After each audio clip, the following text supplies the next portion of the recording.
क्या इजराइल वाकई में जंग खत्म करना चाहता है? ये सवाल इसलिए और भी जरूरी हो गया है क्योंकि इजराइल के दो अलग अलग चेहरे दिखाई दे रहे हैं।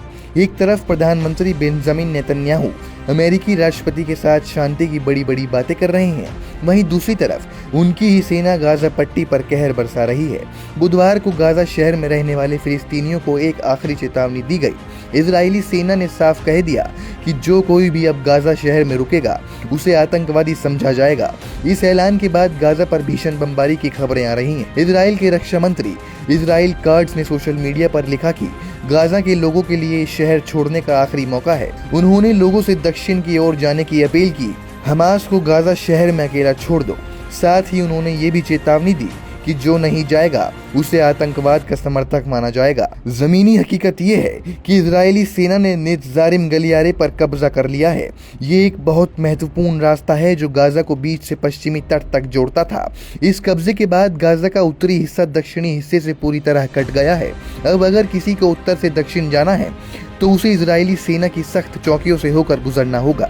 इस सब के बीच हमास भी अमेरिकी राष्ट्रपति के एक नए शांति प्रस्ताव पर विचार कर रहा है। इस प्रस्ताव में युद्ध विराम और बंधकों की रिहाई की बातें शामिल हैं, लेकिन एसोसिएटेड प्रेस के मुताबिक हमास के एक बड़े अधिकारी का कहना है कि इस प्रस्ताव में कई ऐसी बातें हैं जिन्हें मानना मुश्किल है और उनमें बदलाव की जरूरत है। हमास इस पर कोई भी अंतिम फैसला दूसरे फिलिस्तीनी गुटों से बातचीत के बाद ही लेगा। इस जंग का सबसे भयानक असर आम लोगों पर पड़ रहा है।